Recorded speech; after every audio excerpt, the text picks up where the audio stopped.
qui a fait son temps, qui a travaillé, etc. On peut prendre l'autre vidéo, du coup, l'autre image. Je vais prendre l'image de l'homme maintenant, celui-là. L'homme.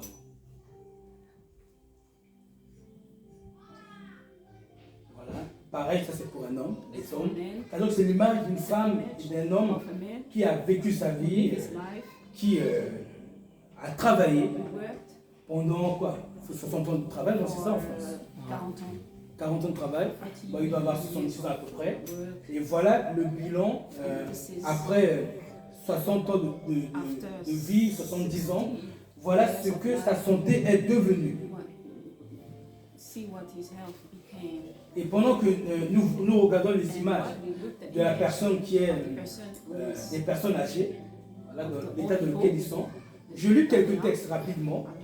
Je lis Galates 2, versets 9 à 10. Et il est dit que Paul est parti voir Pierre, Jacques, Jean.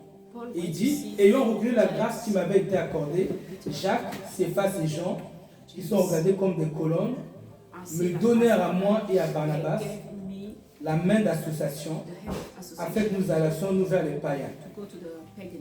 Verset 29, verset 10, ils nous recommandèrent seulement de nous souvenir des pauvres, ce que j'ai bien eu soin de faire.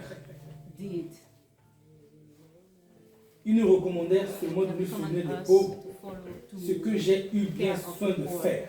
Premier verset. Deuxième verset, c'est Proverbe 29, 7. Quelqu'un d'autre peut le prendre et le lire, s'il vous plaît. Proverbe 29, 7.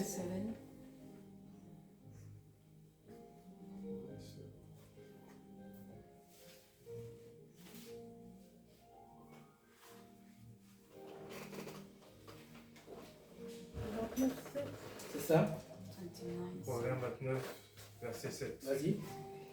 Le juste connaît la cause des pauvres, mais le méchant ne comprend pas la science. Très bien. C'est comme si dans la science se trouve la cause des pauvres.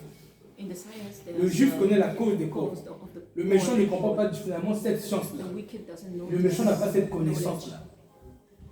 Donc, quand nous n'avons pas la cause des pauvres, c'est comme si la Bible est en train de dire qu'il y a une part de méchanceté en nous.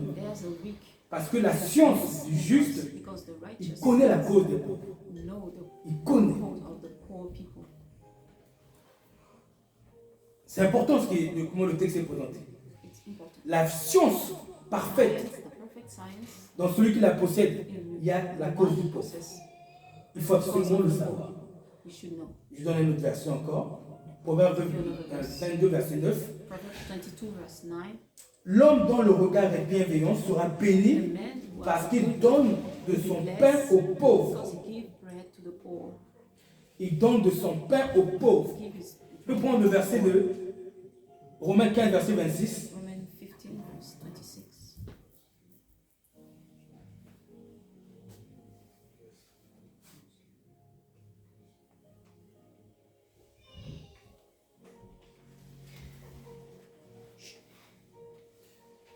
On dit, vas-y.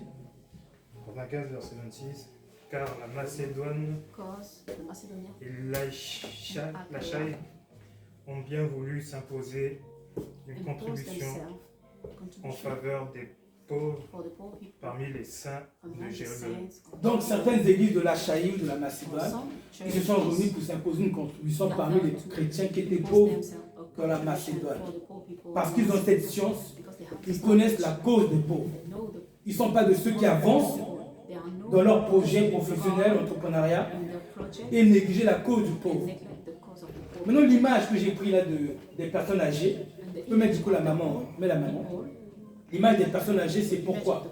C'est parce que je veux amener chacun de nous, quand il aura cet âge-là, quel bilan il va faire de sa vie? Le bilan de sa vie à ce moment-là. Voici à cet âge-là, une personne qui a cet âge ne travaille plus. Elle a déjà dépensé son énergie pour travailler. Elle a créé des entreprises. Elle a créé des entreprises. Elle a travaillé pour une société. Elle gagnait son salaire. Elle a nourri ses enfants. Elle a ramené ses enfants en vacances. Elle a vécu sa vie, etc., etc. Et elle a, on va dire, de temps en temps donné 5 euros, 10 euros à un pauvre par-ci, à gauche, à droite, voilà tout ça. Arrivé à cet âge-là, quel est le bilan pour elle, par exemple? C'est, j'ai une retraite qui est de 1000 euros par mois, 1500 euros. Mes enfants ont des entreprises.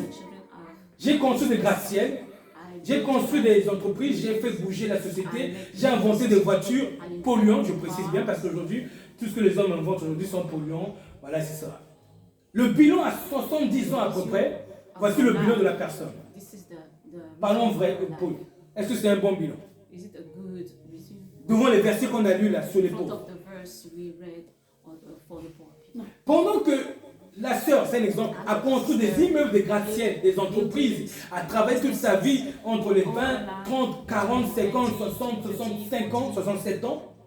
Pendant ce temps, combien de pauvres ne sont-ils pas morts? Combien de gens ne sont-ils pas morts? Combien de gens qui avaient besoin de son secours ne l'ont-ils pas reçu?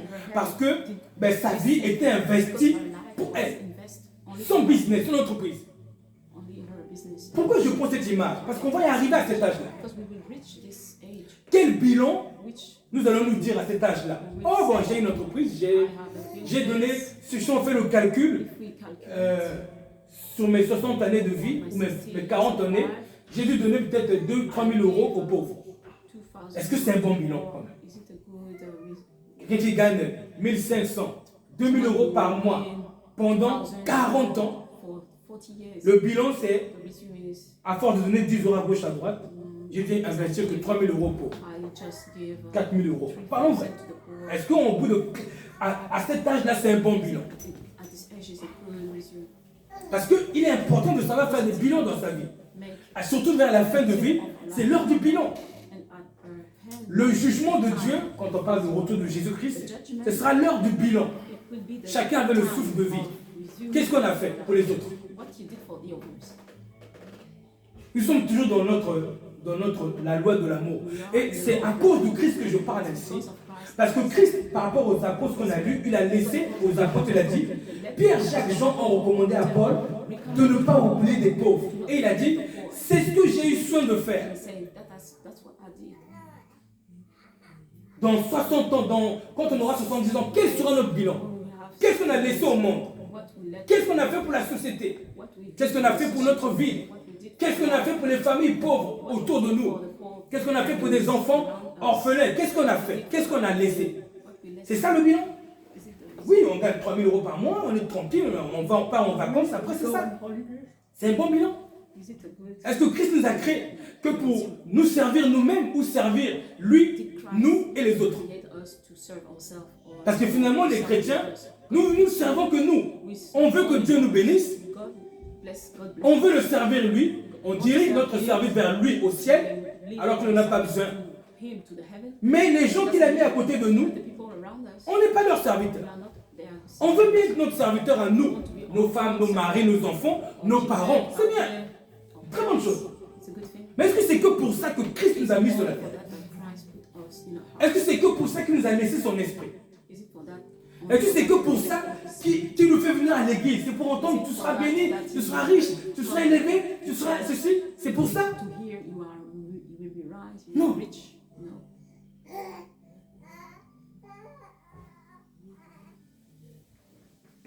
Tu peux mettre l'image du monsieur. Je prends l'image du monsieur. L'image du monsieur, je l'aime bien. Pourquoi? Parce que ça montre un monsieur qui a été rouillé par le travail. Regardez comment il est. Le dos courbé par le travail. Mais par quel travail? Son entreprise seulement. Pour bâtir sa maison. Des gratte-ciel seulement. Seulement pour que ses enfants puissent avoir des entreprises, des héritages. Regardez dans quel état il est. Non. Moi, je dirais que si quelqu'un doit arriver dans cet état, que ce soit pour une cause vraiment noble et juste, que ce soit pour l'intérêt commun.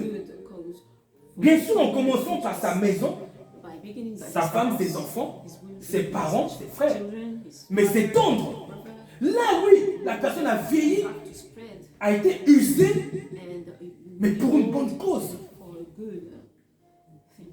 Autrement dit, je prends un exemple.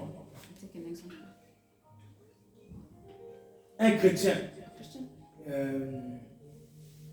qui vient à l'église écouter la parole de Dieu, qui pense qu'il n'est là que pour se paître lui-même, va arriver à la fin avec un bilan. La santé a été usée, mais au final, on n'a rien laissé. Rien laissé. Combien de personnes meurent de faim, de soif, de solitude, pendant que nous on construit nos immeubles, nos maisons, nos entreprises?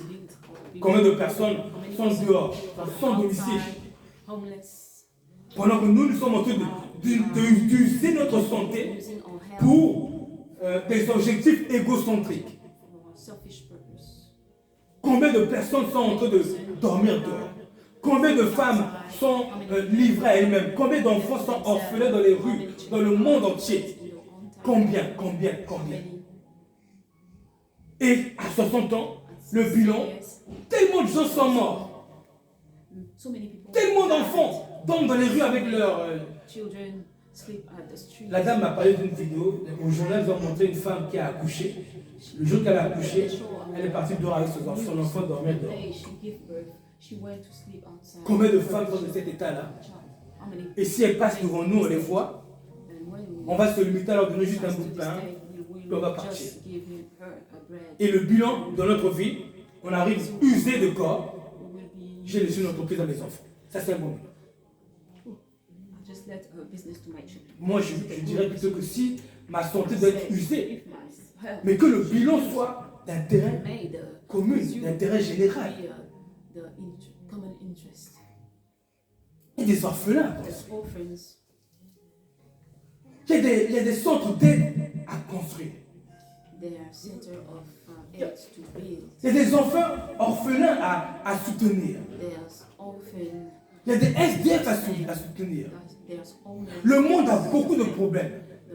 On ne va quand même pas arriver dans cet état de santé avec un bilan aussi médiocre. Tandis que la Bible nous a dit, celui qui connaît la cause du pauvre. Mais à quel niveau? Quel sera notre niveau d'investissement?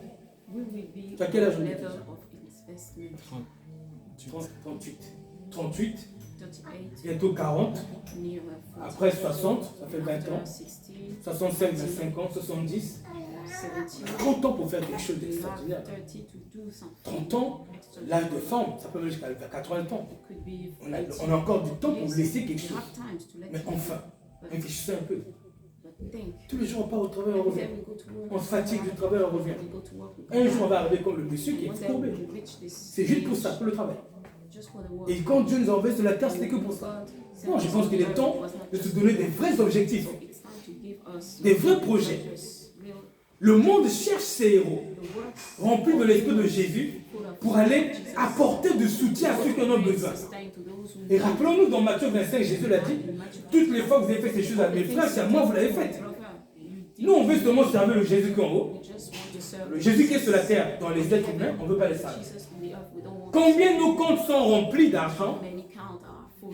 C'est bien. Mais quelle est la proportion de nos économies qui est partie vers des intérêts plus nobles que de simplement économiser? C'est bien d'économiser, parce qu'on a des projets d'entrepreneuriat, parce qu'on veut construire une entreprise, c'est bien. Mais une fois qu'on a construit une entreprise là, et que ça nous ramène de l'argent, quelle portion nous mettons? Quelles sont les portions nous mettons pour la cause des pauvres, de ceux qui souffrent? Quel projet nous avons dans l'esprit? C'est que l'entreprise. Pour moi et mes enfants et ma maman, c'est tout. C'est ça Jésus. Si Jésus vivait ma vie, c'est ça qu'il aurait dit. Non, c'est pour moi, je mange bien, je pars en vacances avec mes enfants et c'est bon. Et pendant ce temps à Paris, chaque 10 mètres, il y a un SDF qui dort dehors. Qu'est-ce qu'on va mettre en place? Qu'est-ce qu'on va mettre en place? Nous qui avons des capacités intellectuelles pour partir des entreprises, qu'est-ce que tu vas laisser? Ta conscience sera bien. Ce sera ça.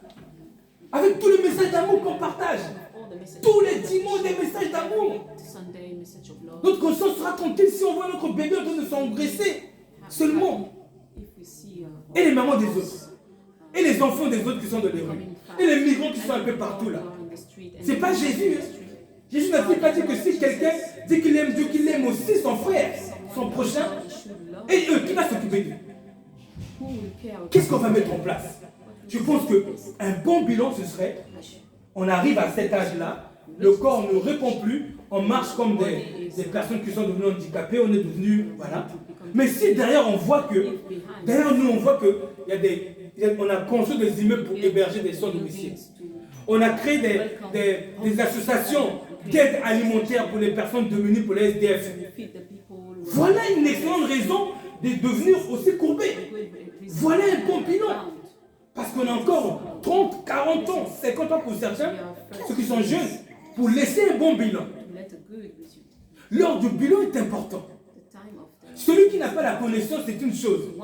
Il n'est pas dans une église où on parle beaucoup d'amour. On éduque beaucoup à l'amour. Peut-être que Dieu peut lui faire grâce, mais nous ici, je parle sérieusement, nous ici, pas comme si on ne savait pas. Il n'y a pas 2 dimanches, on ne parle pas d'amour. Il n'y a même pas un dimanche, on ne parle pas d'amour. Pourquoi?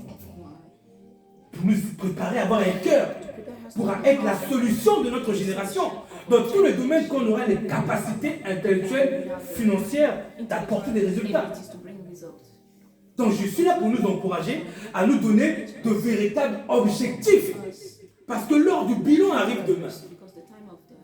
Chacun à la maison, chaque couple, chaque personne peut commencer à élaborer, mettre en prière et voir qu'est-ce qu'il peut laisser à la terre. Pourquoi? Nous nous sommes fait expulser un jour de la maison, moi, ma mère. Et j'avais 18 ans à ce moment-là. Et j'ai économisé juste ma bourse, c'est le seul argent que j'avais. Et quand quand on était expulsé, j'ai pris ma carte que j'avais laissée. Je n'ai pas touché ma bourse, j'ai dit maman, tiens, voici la carte, nourris les enfants. Il y avait peut-être quelque chose de 1000 euros, 1200 euros que j'avais économisé. C'est tout ce que j'ai pu faire à ma petite échelle. N'est-ce pas? Mais après, il y a quelqu'un qui avait fait quelque chose de plus grand. Il avait créé des centres d'hébergement pour recevoir des gens qui sont à la rue. Du coup, eux là-bas, ils nous ont recueillis, moi, ma mère et mes 5 ou 6 frères et sœurs. Ils nous ont recueillis. Bon, si la personne n'avait pas fait ça, on aurait fait quoi avec mes 1000 euros que j'ai économisés? On tomberait dehors. Heureusement qu'il y a eu des héros qui ont écouté la pensée de Dieu, qui ont mis en place des systèmes. On nous a reçus là-bas pendant 2 semaines, après on nous a mis dehors. C'est mieux que rien. Ensuite, on était hébergés chez quelqu'un. Et ensuite, après, on a trouvé une maison que Dieu nous a fait grâce de trouver. Et quand on a trouvé la maison, on n'avait rien à manger. Alors, heureusement, il y avait quelqu'un qui, j'espère que ce sera un de nous aussi qui le fera, qui avait mis en place des secours catholiques. Et du coup, nous marchions de Chiré jusqu'à Noyon pour aller chercher des denrées pour manger. On allait les prendre à pied, on prenait des boîtes de conserve, tout ça, etc. Et on marchait 6 km encore pour repartir. Mais si la personne n'avait pas mis ça, vous avez vu?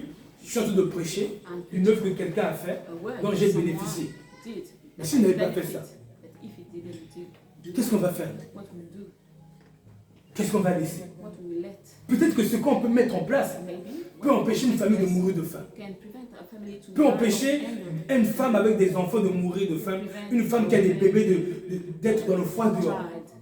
Quelque chose ce qu'on peut mettre en place avec le temps qui avance. Mais ayons de tels projets. Des projets d'être le secours de quelqu'un au moment où il sera dans la détresse.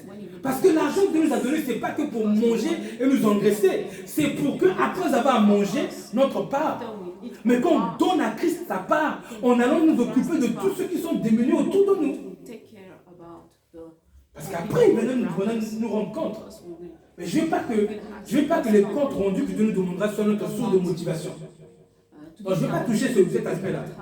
Je ne veux pas que quelqu'un soit motivé en disant ah, Christ va me demander de rendre compte alors de. Non, je laisse ça. Ce que je veux, c'est créer en nous une bonté qui va nous amener à mettre en place des projets pour aider les gens. Mais pas des petits projets comme mes 1000 euros d'économie ou mes 100 euros, 50 euros que je peux donner à quelqu'un qui est diminué à gauche, à droite. C'est pas ça, c'est quoi? Mettons quelque chose en place de vrai.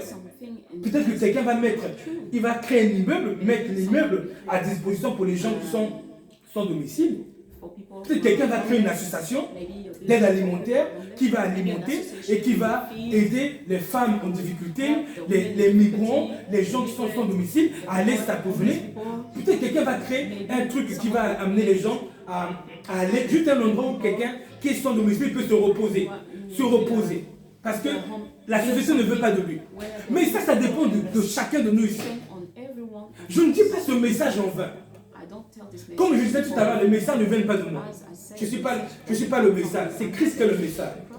Le message vient parce qu'il cherche un cœur disposé dans lequel il peut mettre en place cela. Celui qui a fait les restos du cœur a reçu une pensée. Donc c'était un message. Il l'a mis en place, il l'a matérialisé. J'en ai profité. Qui va profiter de tes dons? Qui va profiter de ton travail?